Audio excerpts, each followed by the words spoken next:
நான் பல்லவன் பாண்டி அப்பா நாங்க 4 பேரும் தனியா போயிடுறோம். நீயும் சொல்லணும் இந்த வீட்லயே இருங்கப்பா. எப்படிங்க எப்படி இந்த மாட்டானு நீங்க வீட்டை விட்டு கிளம்புறேன்னு சொல்றீங்க?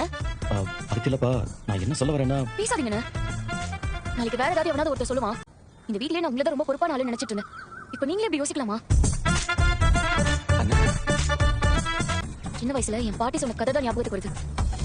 ஒருத்தன் கழுதைய கையில பிடிச்சிட்டு அது சுமக்க வேண்டிய பொதிய அவன் தலையில சுமந்துட்டு போனான். இவன் சரியான லூசு, கழுத மேல பொதிய வச்சு அவனும் அது மேல ஏறி போலாம்ல அப்படின்னு கேட்டிருக்கான். சரின்னு அதை கூட செஞ்சானா. இப்படி அப்படின்னு ஊர் சொல்கிறதெல்லாம் கேட்டு ஒரு கட்டத்துக்கு மேலே அவனும் மயங்கி விழுந்துட்டானா, அந்த கழுதையும் மயங்கி விழுந்துருச்சான். இப்போ அவன் பாட்டுக்கு வந்திருந்தானா இது நடந்திருக்காதுல்ல. வேல்யூ எனக்கு தெரியல, ஆனா என் அப்பா ஊர் சொல்றதெல்லாம் கேட்டு ஆடுவாரு பாருங்க.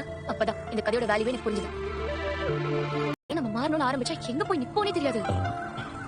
தயவு செஞ்சு இந்த பேச்சை இதோட விட்டுருங்கண்ணா. என்ன இப்போ சோழ நினைப்பாரு என்ன நம்மளை பற்றி ஒன்றுமே சொல்லலை அப்படின்னு. இப்போ தான் எல்லாம் சொல்லுவாங்க போய் போய் இவர் கூட நான் இருக்கணும், நானும் சேர்ந்தவங்க கூட வந்துடுறேன் அப்படிங்கிற மாதிரி சொல்லிடுவாங்க. இதுல சமாதானப்படுத்துற மாதிரி தெரியல. அவளை பக்கம் பக்கமா பேச விட்டு நீ வேடிக்கை பார்த்த மாதிரி இருந்துச்சு. இல்லடா, அந்த பொண்ணு என்ன பேசவே விடலையடா. அதான் வேணான்னு தப்பாடா அடிச்சுட்டேன். கேட்டியா நீ? என்னமோ இதுதான் என் முடிவு நீங்க எல்லாம் கட்டுப்பட்டு தான் ஆகணும் இப்படின்னு பெருசா டயலாக்லாம் விட்ட. எனக்கு தெரியாதா அவன் எனக்கு ராத்திரிலாம் தூக்கமே வரல. நல்ல வேலை அண்ணி அது குத்துக்கல. ஆமா உனக்கு அவன் கவலை இல்ல. ஆனா அவன் நடந்துக்கிறத பார்த்து அவன் மேல ஒரு பெரிய மரியாதை வந்துருச்சா.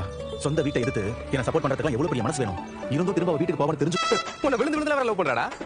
என்னமோ போ. உனக்கு பொறாமடா. நீ எங்க குட்டிக்காரனே போட்டாலும் ஒண்ணு நடக்க மாட்டேங்குதுல்ல, அந்த பொறாம உனக்கு.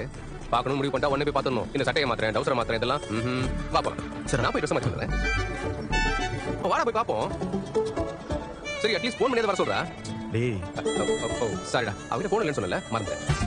டேய் என்னடா இப்படி பயப்படுற நீ? பயப்படலடா, நம்மளால அவளுக்கு எந்த பிரச்சனையும் வந்துடக்கூடாதுல்ல, அதான். அப்படி அத உனக்கு ஆன்ட்டி மாதிரி இருக்கா? சாரிங்க, தூரத்துல இருந்து பாக்கும்போது ஆன்ட்டி மாதிரி தான் இருந்தீங்க, பக்கத்துல இருந்து பார்த்த பிறகு அக்கா மாதிரி தான் இருக்கீங்க. அப்படியே அடிச்சனவை மூஞ்சி முகரையில பேந்து போயிடும். சரி சரி விடா நிஜமாவே தூரத்துல இருந்து பார்க்கும்போது ஆன்ட்டி மாதிரி தான் இருந்தாங்க. சரி விடு, வேற வேலை பார்க்கலாம். சொல்லலான்னு கூப்பிட்டா இவ்வளவு வேகமா நடப்பீங்க. அழகா இருக்கவங்களாம் இப்படிதான் வேகமா நடப்பீங்களோ? வா எவ்வளவு அழகு. எனக்கு ஒரு உதவி பண்றீங்களா? சொல்லுங்க. அந்த வீட்ல வானதி இருப்பாங்க தெரியுமா? ஆமா, ஆட்டோ ஓட்டு வரேன் மாணிக்கண்ணே. பேசணுமா? கொஞ்சம் கூப்பிட்டு வரீங்களா ப்ளீஸ்? சரிங்க, நான் கூப்பிட்டு. நீங்க யாருன்னு சொல்றது? அது வந்து வானதியை பார்க்கணும் நிக்கிறாங்க. சரி இரு. வானதி, ஏ வானதி, நான் வரமா. என்னமா?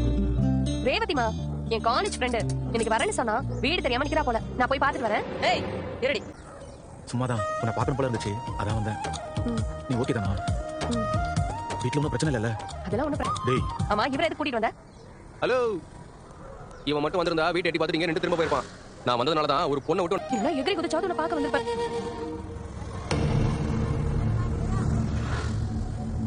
ஏய் டேய் எதுக்கு அடிக்குற? எதுக்கு அடிக்குற? அமைதியா இரு. ரோட்ல நின்னு என்னடா பண்ணுகிற? அசிங்கமா இல்ல உனக்கு? ஏய் வாடி மேல நின்னதே ரேவதி இல்ல, பாண்டியும் அண்ணன் சோழனும் தான் நின்னுட்டு இருந்தானுங்க. தான் இப்படி ஆயிட்டுக்கிறா.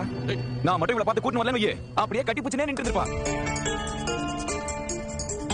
பாண்டியன் வாய் எடுத்தாலே நான் அந்த அடி அடிக்கிறீங்க. இதுக்கு மேல என்கிட்ட ஒரே வழிதான் இருக்கு. நான் இந்த வீட்டை விட்டு போறேன் தான். ஓடி போ.